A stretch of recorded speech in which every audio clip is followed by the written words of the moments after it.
Assalamualaikum warahmatullahi wabarakatuh. Halo anak-anak, ketemu lagi sama ibu ya. Nah, hari ini kita akan bahas tentang dua peradaban yang 2 minggu terakhir ini kalian sudah cari tahu tentang peninggalan kebudayaannya. Nah, kita langsung aja. Yang pertama kita akan bahas tentang peradaban Mesopotamia. Nah, peradaban Mesopotamia ini terletak di Irak kalau sekarang ya, dan sebagian Iran juga Suriah. Nah, kenapa namanya Mesopotamia? Jadi Mesopotamia itu berasal dari dua kata, Mesos dan Potamos. Mesos itu artinya tengah dan Potamos itu adalah sungai. Jadi Mesopotamia artinya adalah di antara sungai. Jadi memang di Mesopotamia ini ada dua sungai, yaitu sungai Tigris dan Efrat. Nah, jadi dari bentang alamnya sebenarnya wilayah Mesopotamia ini bisa dibilang adalah wilayah yang terbuka. Jadi maksudnya tidak dikelilingi pegunungan ataupun tebing-tebing gitu. Jadi pada saat itu bangsa pertama yang mendiami Mesopotamia, yaitu bangsa Sumeria, mereka mencoba membuat sebuah benteng dengan parit yang cukup dalam untuk menghindari musuh melakukan invasi gitu. Tapi walaupun demikian nantinya banyak bangsa-bangsa lain yang juga masuk dan tinggal di Mesopotamia ini. Nah, Mesopotamia juga ini menjadi satu peradaban yang sangat penting, dan penemuan-penemuannya, terus peninggalan-peninggalan kebudayaannya itu masih banyak yang sampai hari ini itu kita gunakan gitu. Nah, makanya peradaban Mesopotamia ini suka disebut sebagai cradle of civilization, atau asal muasal dari peradaban manusia gitu. Dan bisa dibilang peradaban Mesopotamia ini adalah peradaban terbesar dan tertua yang pernah ada di sejarah manusia gitu ya. Sejarah manusia itu sekitar bermula dari sekitar 5000 tahun sebelum Masehi gitu. Nah, sebelum kita masuk ke pembahasannya lagi, di sini kalian akan sering mendengar di pembahasan tentang peradaban ini ya. Kalian akan sering mendengar tentang konsep sebelum Masehi dan Masehi. Nah, ini apa sih sebenarnya sebelum Masehi atau Masehi itu? Nah, kita sendiri sekarang ada di tahun 2021 Masehi kan ya. Nah, Masehi ini adalah mengacu kepada kalender yang digunakan umat Kristiani gitu ya, yang menganggap 0 Masehi itu adalah pada saat Yesus dilahirkan gitu. Nah, jadi setelah Yesus dilahirkan itu disebut Masehi, sedangkan sebelumnya itu disebut sebelum Masehi. Nah, makanya kalau kita membicarakan tentang konsep sebelum Masehi atau Masehi ya, konsep waktu ini kita akan mengacu seperti belajar matematik yang konsep negatif positif ya. Kalian udah pernah belajar kan ya. Jadi kalau setelah Masehi itu adalah positif, sedangkan sebelum Masehi itu adalah negatif. Pertama kita akan bahas tentang tulisan cuneiform. Nah, jadi tulisan cuneiform ini adalah termasuk ke dalam salah satu tulisan yang disebut dengan tulisan piktograf. Nah, apa itu piktograf? Jadi tulisan piktograf ini adalah tulisan tapi dia bentuknya kayak gambar gitu. Nah, ada banyak tulisan-tulisan piktograf. Nanti di peradaban Mesir pun sama, mereka punya tulisan namanya hieroglif kan ya. Nah, itu pun termasuk ke dalam piktograf. Jadi kalian bisa lihat ya gambarnya, cuneiform ini atau tulisan paku ya. Tulisan cuneiform atau tulisan paku yang dimiliki oleh peradaban Mesopotamia ini gambarnya si hurufnya itu lebih seperti gambar gitu. Nah, jadi makanya kenapa disebut dengan piktograf tadi. Nah, terus tulisan cuneiform atau tulisan paku ini biasanya ini dituliskan di sebuah lempengan tanah liat gitu. Jadi dulu Mesopotamia ini belum mengenal buku kertas seperti kita sekarang gitu ya. Jadi mereka menggunakan tanah liat untuk menulis hal-hal yang penting gitu. Selanjutnya tentang kalender ya. Kalender. Nah, kita sekarang mengenal kalau 1 menit itu ada 60 detik ya, dan 1 jam itu ada 60 menit gitu. Nah, itu dari mana sih asalnya? Nah, ini konsep ini disebut dengan basic 60 ya, atau basic 60. Ini adalah konsep waktu yang ditemukan oleh bangsa Mesopotamia gitu. Begitu juga dengan kalender. Jadi kita sekarang mengenal dengan 12 bulan ya di dalam 1 tahun gitu.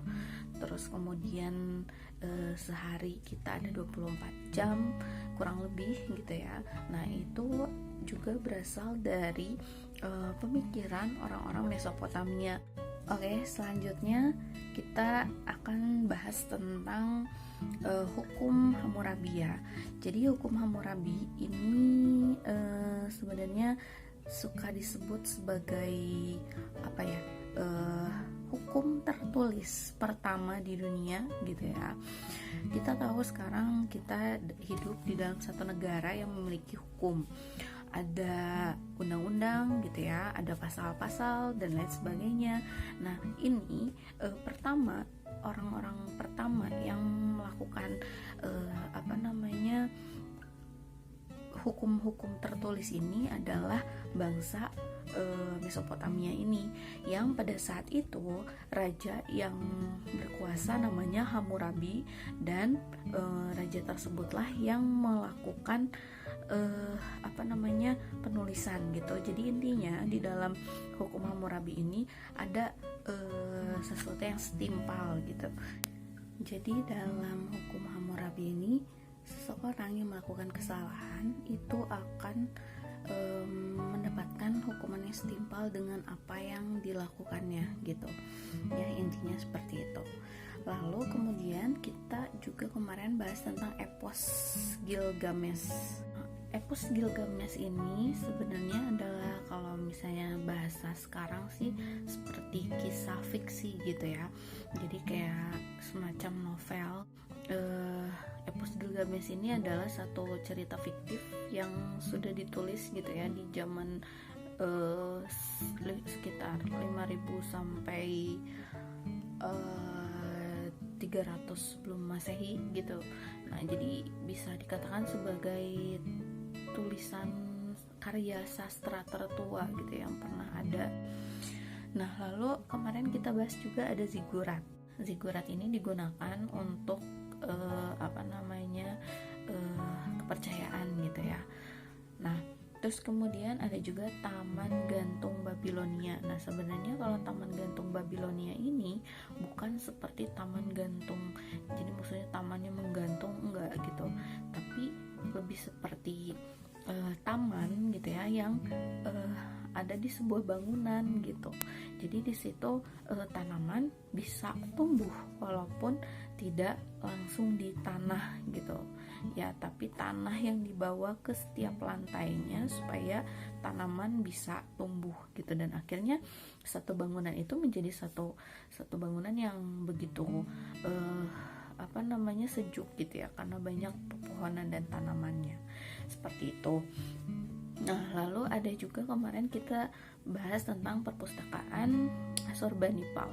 Nah, Assurbanipal juga adalah salah satu raja yang dimiliki oleh salah satu bangsa di Mesopotamia gitu ya. Dia termasuk raja terpelajar ya. Kenapa? Karena dia sangat suka dengan ilmu pengetahuan gitu. Jadi makanya saking banyaknya yang dia teliti, yang dia dia baca, sampai dia membuat perpustakaan gitu. Dan perpustakaan Asurbanipal menjadi perpustakaan tertua yang ada di dunia gitu. Terus kemudian kemarin kita juga bahas ada Raja Sargon dan Raja Cyrus ya. Kalau Raja Sargon itu dia berasal dari bangsa Akkadia, dan kalau Raja Cyrus itu berasal dari Persia ya. Seperti yang kita tahu kan di Mesopotamia itu punya ada beberapa bangsa yang tinggal di situ ya, menetap. Terus kemudian mereka membangun kerajaan gitu ya, dari mulai kota-kota kecil, dan kemudian mereka membuat sebuah kerajaan yang besar.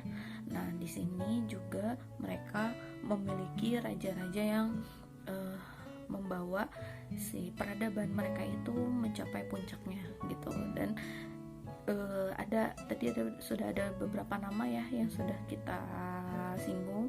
Ada Sargon, ada Cyrus, dan ada Asurbanipal, terus ada Hammurabi gitu. Nah itu adalah raja-raja terkenal dari Mesopotamia yang namanya sepatutnya lah sama kita diingat gitu. Oke.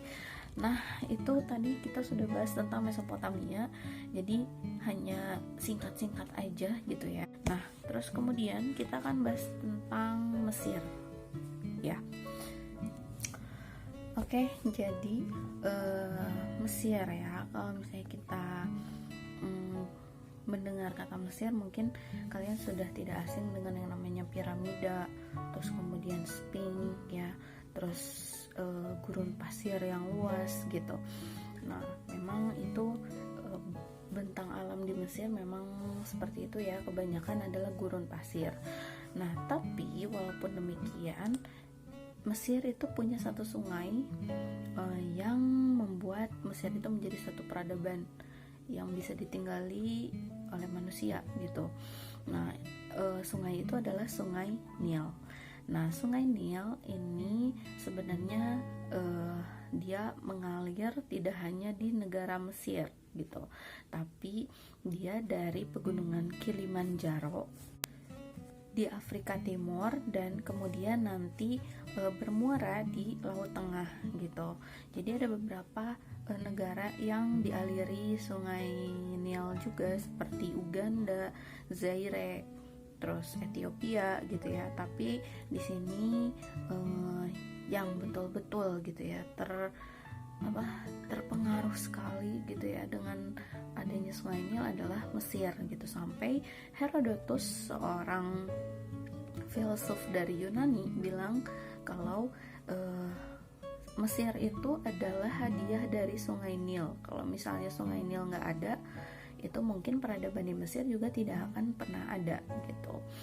Nah jadi peradaban Mesir itu ada di tahun sekitar 3100 ya, 3100 sampai 300 sebelum Masehi gitu. Dan sampai hari ini pun kita masih bisa melihat gitu ya peninggalannya yang sangat megah, yang kalau kita pikir sekarang ya, salah satunya piramida itu bentuknya limas, tapi dengan teknologi yang ada saat itu kok bisa ya orang dulu bikin limasnya begitu sempurna gitu. Nah seperti halnya tadi kita bahas Mesopotamia, Mesir ini juga kita nggak akan bahas panjang lebar ya, kita akan bahas dari berdasarkan peninggalan budayanya aja. Nah yang pertama kita akan bahas tentang tulisan hieroglif. Nah jadi tulisan hieroglif ini sama dengan tulisan tadi, cuneiform tadi ya, jadi termasuk ke dalam tulisan piktograf, yaitu tulisan gambar. Kalau tadi bangsa Mesopotamia itu menggunakan media tanah liat ya, menjadi lempengan gitu untuk dijadikan sebuah media tulisnya gitu. Tapi kalau hieroglif ini mereka sudah menggunakan daun papirus namanya. Nah jadi daun papirus ini nantinya ditulis gitu ya, bisa dipakai buat jadi semacam kertasnya gitu ya, atau media tulisnya. Nah, kemudian si tulisan hieroglif ini banyak ditulis di kertas-kertas papirus itu gitu. Selain itu, tulisan hieroglif ini juga banyak ditemukan di dinding-dinding piramida, terus kemudian di obelisk ya, dan peninggalan-peninggalan lainnya. Nah, setelah tadi yang kedua kita akan bahas tentang piramida. Nah, kalau piramida itu bentuknya limas, dia besar sekali, bentuknya limas sempurna. Nah, salah satu yang kita akan bahas adalah piramida Giza ya. Nah, piramida Giza ini adalah salah satu yang terbesar, yaitu piramida dari Firaun Cheops ya, atau Khufu. Nah, jadi sedikit dulu ya tentang Firaun. Jadi Firaun itu sebenarnya adalah gelar dari raja-raja Mesir ya. Jadi Firaun itu sama seperti raja, atau kalau di Islam sultan gitu. Nah, jadi kalau di Mesir sebutannya adalah Firaun. Nah, terus kemudian ternyata balik lagi ya ke piramida ini.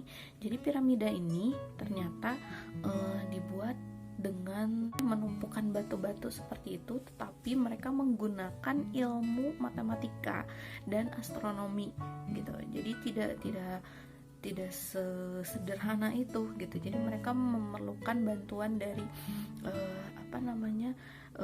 rasi bintang, dan kemudian dengan ilmu hitung matematika gitu. Jadi mereka bisa membangun yang namanya membangun piramida tersebut gitu. Nah, terus kemudian kalau misalnya kita membicarakan tentang piramida, kita akan membicarakan juga tentang Sphinx. Nah, Sphinx ini adalah bangunan ya, jadi patung gitu yang kepalanya manusia tapi badannya singa gitu. Nah, ini sebenarnya ada filosofinya. Jadi Sphinx ini dimaksudkan adalah sebagai Firaun itu sendiri, dengan mereka punya otak gitu ya, punya pemikiran seorang manusia, tapi dengan insting dan badan seperti singa yang kuat gitu. Nah, terus kemudian selain tadi ada juga obelisk. Nah, obelisk ini adalah satu bangunan gitu ya, bangunan yang tinggi menjulang gitu ya, dan ini lebih digunakan untuk pemujaan gitu. Nah, obelisk ini juga selain menjulang tinggi, itu si ujungnya juga runcing gitu.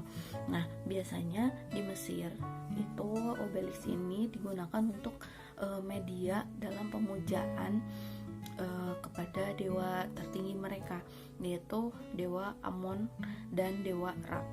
Mereka membuat obelisk ini, dan kemudian si obelisknya itu ditulis dengan tulisan hieroglif ya di dinding-dindingnya, dan di situ dituliskan pemujaan gitu ya, dituliskan puji-pujian terhadap dewa-dewanya. Lalu kemudian ada mumifikasi. Nah, mumifikasi ini adalah sebuah metode gitu ya untuk mengawetkan mayat. Nah, biasanya yang dimumikan gitu ya, orang-orang yang meninggal pada masa Mesir kuno itu adalah orang-orang tertentu, tidak semua, karena melakukan mumifikasi ini juga memerlukan biaya yang tidak sedikit gitu. Nah, kenapa orang Mesir suka gitu ya, atau ya memiliki kepercayaan untuk membalsam si mayat yang sudah meninggal itu? Katanya kalau misalnya si badannya, si raganya tidak rusak, itu jiwanya juga tidak akan pergi gitu ya dari situ. Nah, makanya diusahakan terutama bagi Firaun ya, itu kalau misalnya meninggal itu tidak dikuburkan. Nah, jadi diawetkan supaya jiwanya tidak pergi. Nah, mumifikasi ini adalah sebenarnya badan gitu ya, badan dari si jenazahnya itu pertama dikeluarkan dulu ya, dikeluarkan organ-organ dalamnya gitu ya. Jadi organ-organ seperti ya pokoknya yang ada di dalam tubuh manusia termasuk otaknya gitu ya, itu dikeluarkan dulu semuanya. Nah lalu kemudian dengan berbagai macam ramuan, salah satunya adalah menggunakan rempah-rempah ya. Nah itu seperti dibalurkan gitu ya, dibalsemkan ke seluruh tubuhnya, dan kemudian dibalut dengan kain gitu ya, kain putih yang tipis gitu sampai seluruh badannya itu tertutup. Selanjutnya tentang Firaun yang diceritakan di dalam kisah Nabi Musa alaihissalam ya. Nah waktu mungkin dari kalian kecil itu sudah diceritakan tentang kisahnya Nabi Musa yang bisa membelah Laut Merah gitu ya, untuk melarikan diri dari Firaun yang yang jahat gitu ya, yang menganggap dirinya Tuhan dan tidak mempercayai adanya Allah gitu. Nah itu kan sampai ditenggelamkan ya di Laut Merah itu. Nah siapa sih Firaun yang dimaksudkan di dalam kisah Nabi Musa itu? Nah kalau misalnya kita melihat para ahli memperkirakan Nabi Musa itu hidup sekitar tahun 1212 ya, 1212 sebelum Masehi. Dan pada saat tahun 1212 sebelum Masehi itu, nah itu diperkirakan yang sedang memerintah adalah Firaun Ramses II. Nah katanya beliaulah gitu ya yang tenggelam di Laut Merah itu.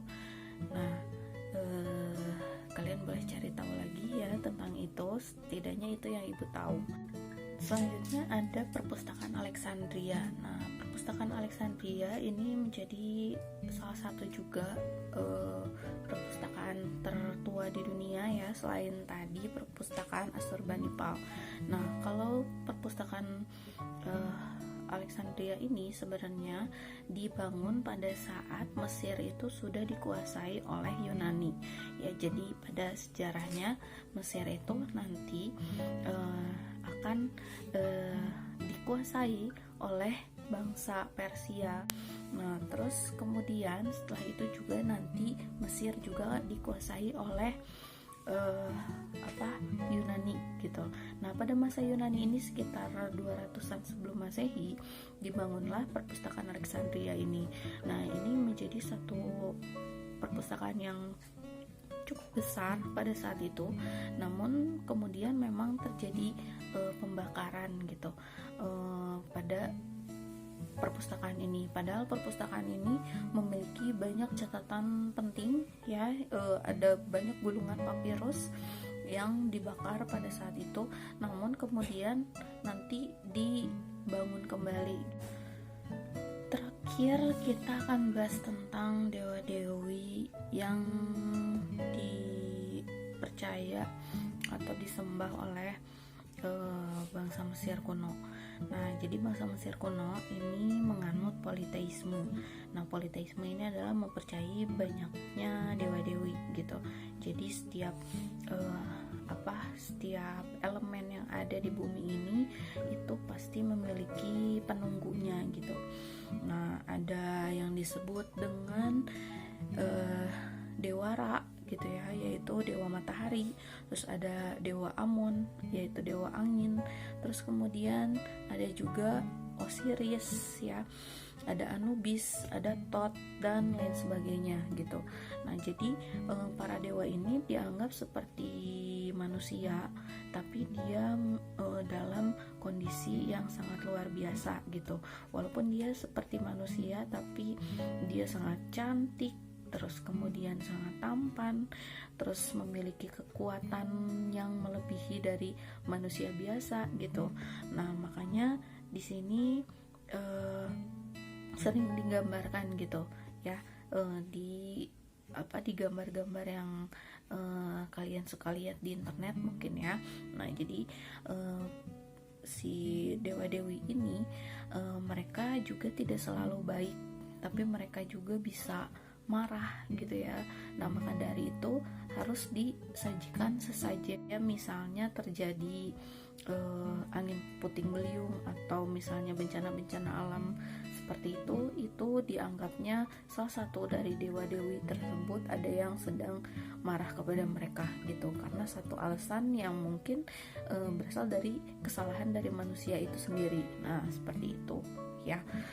Nah oke, jadi itu dua peradaban yang sudah kita bahas tadi, Mesopotamia dan juga Mesir kuno, yang dianggap sebagai dua peradaban terbesar dan tertua di dunia gitu ya, yang peninggalannya pun sampai sekarang masih bisa kita temui gitu.